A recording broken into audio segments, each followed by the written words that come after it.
सड़कों पे साबुन बेचा, ट्रक साफ किए एंड प्यून की नौकरी की, 30 से ऊपर फिल्में लिखी बनाई एंड फाइनली जिसके लिए उन्होंने धरती पे जन्म लिया वो था रामायण टीवी के लिए बनाना।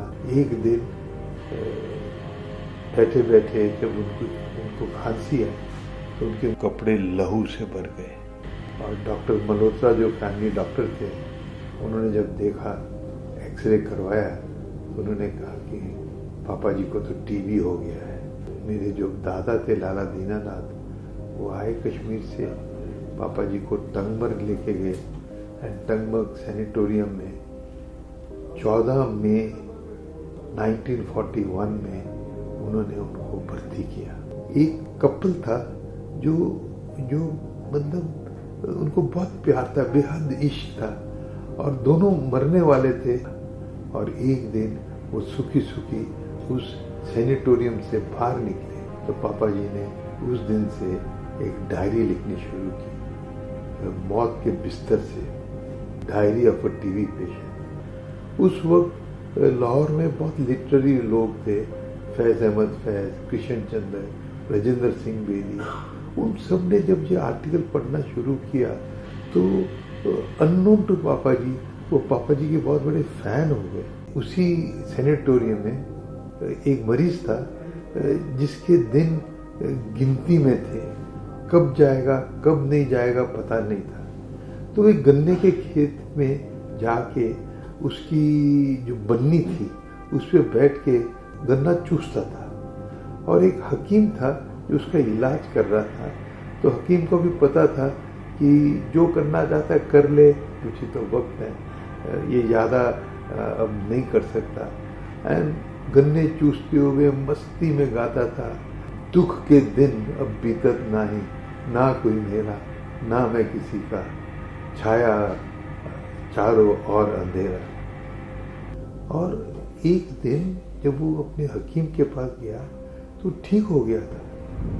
तो हकीम बहुत शॉक्ड कि इसका तो कोई इलाज नहीं है, इसका तो इलाज सिर्फ वन वे स्ट्रीट है, डेथ, मौत, एंड ये कैसे बच गया।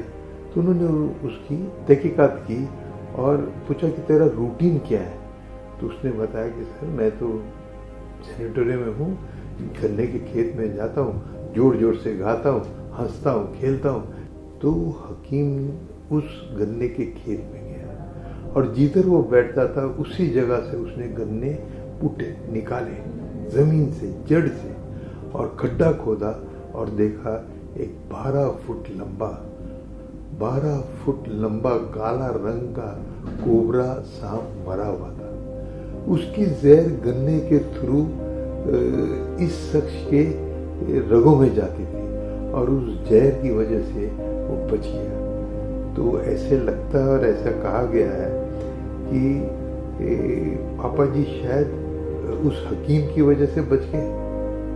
हकीम ने उस पर रिसर्च किया और उस जहर से एक आयुर्वेदिक दवाई निकाली, यूनानी दवा निकाली और उससे पापा जी शायद बच गए।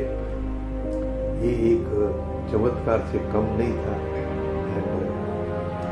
जब वो मतलब सैनिटोरियम से वो हकीम की दवाई की वजह से बच गए और जब टंगमर्ग के पहाड़ों से नीचे आ रहे थे तो सामने से एक घोड़ा वाला आया और दोनों घोड़े पापा जी थे और उस घोड़े वाले सवार जो आदमी था दोनों रुके। दोनों ने एक दूसरे को देखा। वो जो शख्स आ रहा था उसने कहा रामानंद सागर, पापा जी ने कहा कृष्ण चंद्र। और पहली बार कृष्ण चंद्र जी की रामानंद सागर की मुलाकात हुई, दोनों गले मिले और उसके बाद इतनी यारी, इतनी दोस्ती, बहुत काम एक साथ किया। कृष्ण चंद्र जी उनको पुणे ले गए शालीमार पिक्चर्स में एंड पापा जी उसके बाद एक राइटर के तौर पे एक्सेप्ट हो गए। जय श्री